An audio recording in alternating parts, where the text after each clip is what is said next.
आपला मसाल्याचा डब्बा तयार झालेला आहे। प्रभात आमचं ग्रामदैवत।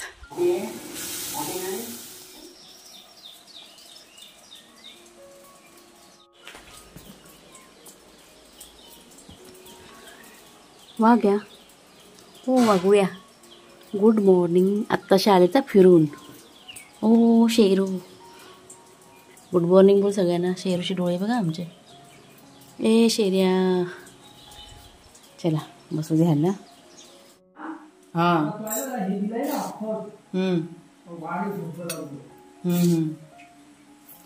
तर मसाल्याचा डबा बघा काल रात्री घासलेला आहे, तरी पण सकाळी पुसून ठेवला तरी पण थोडाफार ओलावा। आत्ता जरा भरून ठेवते। मसाल्याचा डबा रंगबिरंगी कलरफुल। राई जिरं हळद परत तिखट मसाला आणि उडदाची डाळ।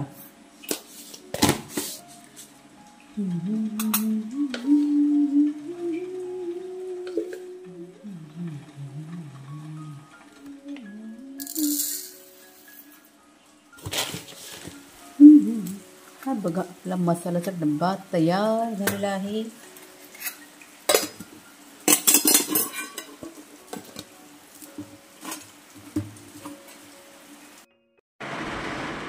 तर व्हॉइस ओव्हर करायला घेतलंय, पण इथे आमच्याकडे भरपूर असा पाऊस पडतोय। म्हणजे गव्हर्नमेंटनी पण डिक्लेअर केलंय की सिंधुदुर्ग रत्नागिरी या साईडला मुसळधार पाऊस पडणार आहे। त्याच्यामुळे नाईलाजाने बॅकग्राऊंडला पावसाचा आवाज बघा रेकॉर्ड होणारच आहे। त्याच्यामुळे थोडंसं ॲडजस्ट करा आज। तर मंगळवारी बाजारात गेले होते ना, तेव्हा खूप स्वस्त अशी कोथिंबीर मिळाली। त्याच्यामुळे मोठी जुडी ना मी विकत घेतली होती। तर अर्धी कोथिंबीर मी ठेवली जेवणामध्ये वापरायला आणि म्हटलं अर्ध्या कोथिंबीरीची चटणी बनवूया। आता ही जी चटणी आहे ना ती झटपट तयार होते। आणि साहित्य बघा काय काय घेतलं ते। तर इथे अर्धी जुडी कोथिंबीर घेतलेली आहे, मिरच्या आपल्या चवीप्रमाणे, शेंगदाणे घेतलेले आहेत, एक 4-5 लसणीच्या पाकळ्या आणि शेंगदाणे म्हणाले ना मीठ चवीप्रमाणे। मिक्सरला वाटून घ्यायची बारीकशी, म्हणजे थोडंसं पाणी ॲड करायचं आणि याची वाटून घ्यायची। आता ही जी चटणी आहे फ्रीजरमध्ये तुम्ही ठेवलात ना, अगदी महिनाभर ठेवलात तरी पण खराब होत नाही। पण 15 दिवसामध्ये ही चटणी ना आपण संपवून टाकायची। कोणत्या पण म्हणजे आलू पराठा असेल, भजी असेल, म्हणजे कोणत्या पण चटपटीत पदार्थासोबत ही चटणी एकदम भारी लागते। तर तुम्ही नक्की बनवून बघा ही चटणी। हे बघा पोहे सकाळच्या नाश्त्यासाठी तयार झालेले आहेत। वरून थोडीशी कोथिंबीर। आता कोथिंबीर स्वस्त झाली ना त्याच्यामुळे असं भरपूर वापरायला मिळते। चांगलीशी मिक्स करून घ्यायची। हा तयार झाला आपला सकाळचा नाश्ता। इथे माझा कुकर पण लावून झालेला आहे। मी थोडीफार तयारी जेवणाची करून झालेली आहे।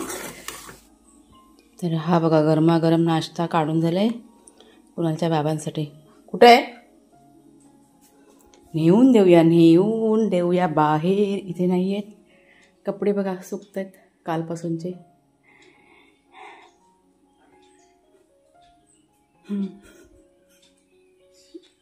आज ऊन पडलंय, ते ऊन घेतात।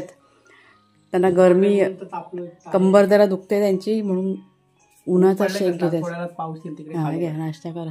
दोघांना थोडं जरा आणायचं ना शेंगदाणे काढून। कोणाला नको? त्यांना देते नाश्ता त्यांचा काढलाय, त्यांचा रेडी आहे का देते त्यांना। खाते आवाज माझा ऐकला नाही जात आहे। कसे बघते झोपलेत ते, झोपले सुस्तावलेत। हे बघा त्यांचं पण रेडी आहे, पण जरा गरम आहे ना म्हणून थांबले मी। तो बघ पहिली नजर गेलेली आहे, दुसरी नजर पण गेलेली आहे।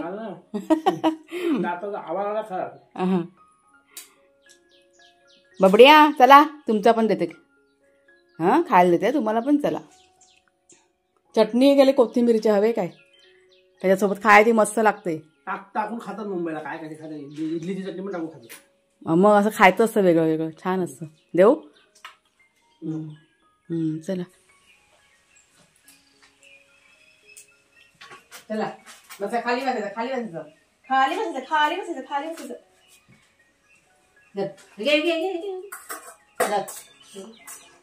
आणि पाणी पण प्यायचं। तो हिरो आहे तो, त्याला बसूनच खायचं, उठणारच नाही।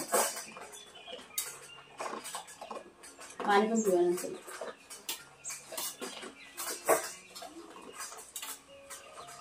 चांगलं असतं पोळीमध्ये चांगलं असतं. तुमचं नाश्ता करून देऊ झालं मला तिथे देवावरती तू कर ना एक दिवस मंदिरात जायचं मग घराच्या उठावत ना. ही बघा आपली देवपूजा करून झाले.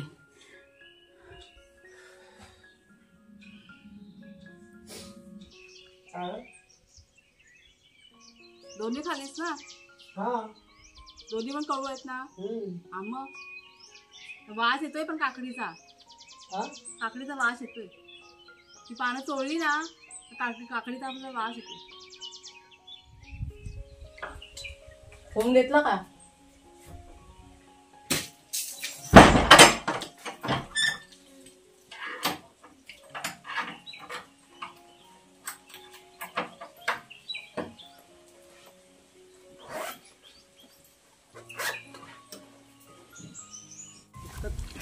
नख विकत सगळे यांचे पाय. चला आता लवकर. मग माझ्या घरातलं काम आटपलं नसतं मी थोडंसं होतं बाकी. करू काय? मारायचे काय गाडीने धुवत बसत फक्त त्याच्यात पाय किती दिसतात तुम्ही. नमस्कार मित्रमैत्रिणींनो, मी प्रिया पवार आणि खूप खूप स्वागत करते साधा स्वयंपाक या आपल्या चॅनलमध्ये. आणि आज सकाळी सकाळी आम्ही आता निघालो आहे तरळ्यामध्ये. गांगेश्वराच्या मंदिरात जातो आहे देवाच्या पाया पडायला. कालच्या व्हिडिओमध्ये तुम्हाला वाटतं सांगितलं होतं पण काल राहून गेलं पावसामुळे. तर आज सकाळी सकाळी निघालो आहे. मग तर घरातलं बरंचसं काम आटपून घेतलं आहे, थोडंसं बाकी येते म्हटलं आल्यावरती करूया. आणि दुसरी पण एक दोन कामं आहेत म्हणून म्हटलं पटकन जाऊन येते. आणि हा ड्रेस बघा तुम्ही, हा ना मी डीमार्टमधनं आणला होता. हा तिसरा ड्रेस माझा. असे 3 कुर्ता घेतला होता. त्या दिवशी दाखवायचं राहून गेलं कारण कपाटात ठेवले होते ना. आता म्हटलं घालते तर म्हटलं एक एक तुम्हाला सांगत जाते. हा रंग बघा किती छान आहे तो. 250ची कुर्ती आहे ही, मिळालेली आहे 200 रुपयाला. म्हणजे रोज घालण्यासाठी घेतलेल्या आहेत त्या. चला झालं, चला निघूया. शुभ सकाळ. सकाळ नाही, शुभ प्रभात. स्वतः पण चुकली. तर सगळ्यांना गुड मॉर्निंग करा. Good morning. गुड मॉर्निंग इंग्रजी शब्द आहे, मग मराठीमध्ये बोला. मग सुप्रभात. शुभ प्रभात. चला निघूया. चला. हे लावून झालंय बघ लाईटला. हा अरे हो रे, लाईटी चालू झाल्या बघ. लाईटी चालू झाल्या. लाईटी काम चालू आहे ना पण तिकडे वरती केलं बघ कनेक्शन. मग काय खाऊ आहे काय पटकन आपलं पटापट व्हायला, त्यात पण टाइम लागतो. हा अरे वरती पण लावलं ते बघ. आणि 2 आहेत वाटतं बल्ब ते बघ ना, 2 साईडला 2 लावले. हे टाकलं ना सिमेंट भरला बघ. हा ते काय वरती हे बघ कसं लावलंय. हे बघ इथे लागले लाईट. उरा बघ उरा बघ उरा बघ कशी. हे बघ इकडे इकडे तुझी लेकरं पुरानो. हे बघ इकडे ना तुझी लेकरं त्या डोंगरात जातात. तो समोर. समजला. आलो मंदिरात.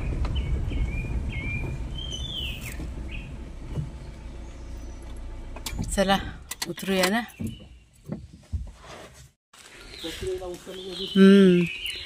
आणि हे बघा आम्ही आलोय आमच्या गांगेश्वराच्या मंदिरात, आमचं ग्रामदैवत. चला पटकन आहे ना पाया पडून घेते.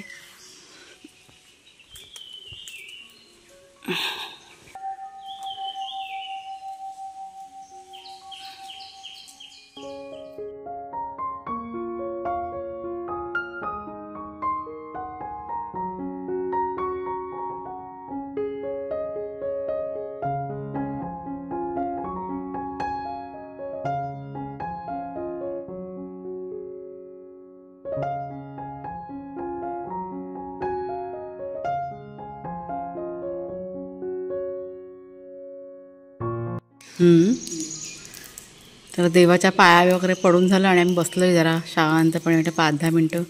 परिसर एकदम इथे हे आहे ना, शांत आहे ना एकदम. असं आजूबाजूला झाडं वगैरे पण भरपूर आहेत. आता 1-2 गाड्या आलेल्या आहेत आमच्या नंतरच आल्या. तर एक गेली, आता एक गाडी आहे अजून. मग असे कोण नव्हतं ना आपण आलो तेव्हा. मस्त आहे मंदिर. हे आता आलेत कोणतरी.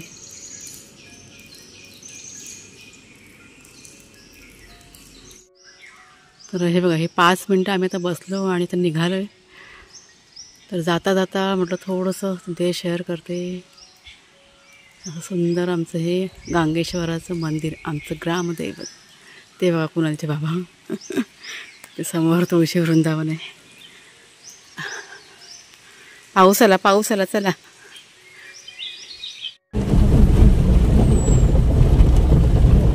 जरासं इकडे बघा आणि बोला, कसं वाटलं मंदिरात जाऊन? मनाला शांतता वाटते. प्रसन्न वाटलं आणि शांतता पण वाटली. मन आहे ना, देवळात गेल्यावरती मन वेगळ्या दिशेला धावत नाही. आला पाऊस आला. ह्या पावसाचं पण आहे ना, जेव्हा आमची इच्छा होते ना की कुलदेवीला जायचं आहे दर्शन करायला किंवा ग्रामदेवत आहे त्यांचं दर्शन करायचं आहे, त्यावेळेस मग आम्ही जातो लगेच. पण पावसामुळे ह्यावेळेस जरा राहून गेलं होतं, त्याच्यामुळे मग आम्ही निघालो शुक्रवारी. आणि आता एक इच्छा आहे माझ्या मनात की स्वामींचं दर्शन घ्यायचं आहे. आता हडपीठ कसं लांब पडतं ना, आता कणकवलीला स्वामींचं मठ आहे असं मला कोणतरी सांगितलेलं आहे. तर तुम्हाला जर का माहीत असेल तर नक्की मला सांगा तुम्ही. हे बघा, हे आम्ही बाहेरून आल्यानंतर हे असं त्यांचं नाटक असतं. आता जरा शांत झालेले आहेत. आत्ताच आम्ही घरी आलेले आहोत, 5 मिनटं झालेले आहेत. जेवण करायचं मला आता. जेवण म्हणजे चपाती भाजी पटकन आता बनवते, मेथीची भाजी आणि चपाती. शेरू मार दे ना. हा बघा माझ्या पाठीमागे दिवाना होतो, दिवाना. ते बघा कुठे गेले आणि कुठे नाही असं त्यांचं होऊन जातं. पाऊस भरपूर पडत होता मगाशी माहिती आहे. तर आम्ही आता वेळेत घरी आलेले. तर पटकन एक 5-6 चपात्या करायच्या आणि थोडीशी फक्त भाजी करायची. तर पटापट करून घेते. 2-3 वस्तू ना आणलेल्या आहेत येताना. दूध आणलेलं आहे, वाघ्या शेरू यांचं चिकन आणि अजून काय घेतलं आहे, ब्रेड. 3 वस्तू फक्त घेऊन आलो. करू दे ना मस्ती. हो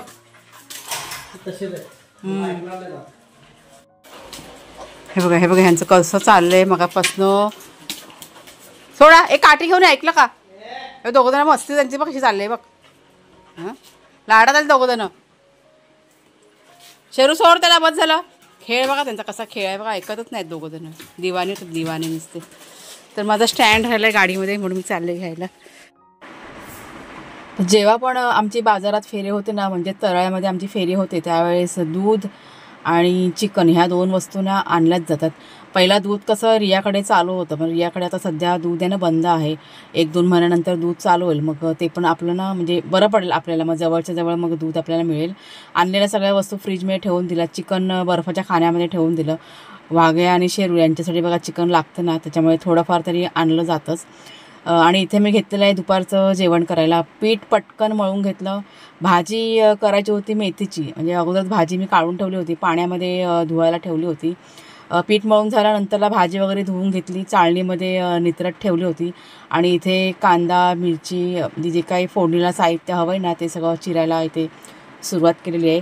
कुकर सकाळी लावून झाला होता, म्हणजे भाग्या शेरू यांना डाळ भात बघा लागतो ना, उकडलेली डाळ आणि भात असं त्यांचं असतं. आणि त्यात चिकन मिक्स करून देते. तरी ते भाजीसाठी लागणारं सर्व साहित्य बघा चिरून झालेलं आहे. तर झटपट तुमच्याशी ना मेथीची भाजीची रेसिपी शेअर करते. आणि मेथीची भाजी आम्हा दोघांना पण भरपूर अशा आवडते. कोणाकोणाला पालेभाज्या आवडतात हे मला जरूर सांगा कमेंट करून. चपातीबरोबर तर भारी लागतेच, पण भाकरीबरोबर तर अप्रतिम लागते, कोणती पण पालेभाजी असू दे.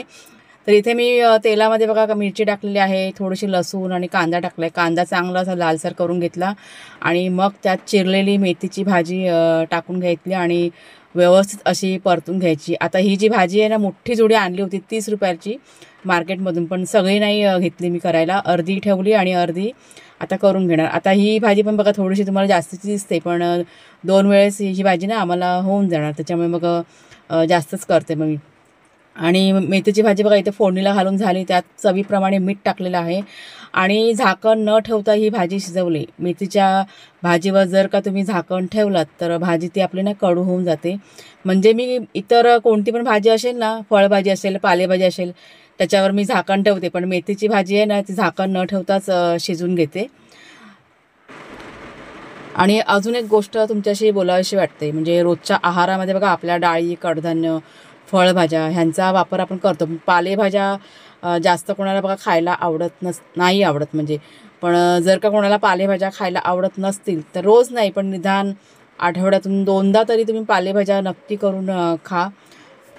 इकडचं रान म्हटलं अबे हे वाढले ना हे. कधी तू वाढशील तेव्हा ना. तर आता संध्याकाळची बघा वेळ झाले आणि पुन्हा इथे आमचं काम चालू झालं कुणालच्या बाबांचं. मला ना ऐकतं का एक कमेंट होती मला वाटतं 2 दिवसापूर्वी काहीतरी व्हिडिओवरती की तुम्ही मुळासकट काढा म्हणून रान ते परत उगवणार.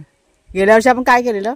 अरे मुळासकट काढलं ना त्याचं बी पडून ते दुसरं येतं ना. गेल्या वर्षी ना आम्ही हे रान सगळं तिकडचं ना सगळं मुळासकट काढलं होतं कुणालनी आणि 8 दिवसामध्ये पुन्हा ते रान जसं होतं तसंच झालेलं. दुर्लक्ष होतं. हां त्याच्यामुळे मग आम्ही ह्या वर्षी म्हटलं नाही म्हटलं मुळासकट उपटून पण आहे ना तसं होतंय त्याच्यामुळे सरळ कटिंग करून टाकायचं म्हणजे बी तयार होऊन द्यायचं नाही असं आमचं ठरलेलं आहे. हो की नाही. बिया तयार झालं ना मग ते सगळं रान डबल टिबल वाढतं. म्हणजे जितकं शक्य होईल ना तितकं आम्ही आता बियाणं तयार होऊन द्यायचं नाही असं हे केलं आहे आणि मग कटिंग करायचं काम चालू आहे. बघू आता जसं जमेल तसं करत राहायचं. आणि दरवर्षी हे जे रान असतं ना बियाणं पडून पडून ते डबल डबल होत जातं असं आहे ते. त्याच्यामुळे आणि ते मशीन कसलं तरी येते ना कटिंगची काय त्याला म्हणतात ग्रास कटर. स्वस्त नाही ना खूप महाग आहे ना मशीन ती. हां खूप महाग मिळते त्याच्यामुळे जरा थांबलोय नंतरला मग घेऊ पुढे जाऊन काही ना कधी ती आपल्याला घ्यावी लागणार आहे त्यावेळेस घेऊया. मग आज काय सकाळपासून आम्हाला ना इथे यायला मिळालंच नाही आहे. आत्ताच आलो मी तर कालपासून आलेलेच नाही काल कारण भरपूर असा पाऊस होता त्याच्यामुळे घराबाहेर काय यायला मिळालं नव्हतं तर आत्ता आली मी. तर चला ताईंनी आजचा हा जो व्हिडिओ आहे तो आता मी इथेच थांबवते. कसा वाटला जरूर सांगा. आवडला असेल जरूर लाईक शेअर करा. नवीन असाल तर सबस्क्राईब करा. पुन्हा आता आपण पुढच्या व्हिडिओमध्ये भेटूया. तोपर्यंत खूप खूप धन्यवाद. थोडीशी कुणालच्या बाबांना मदत करते.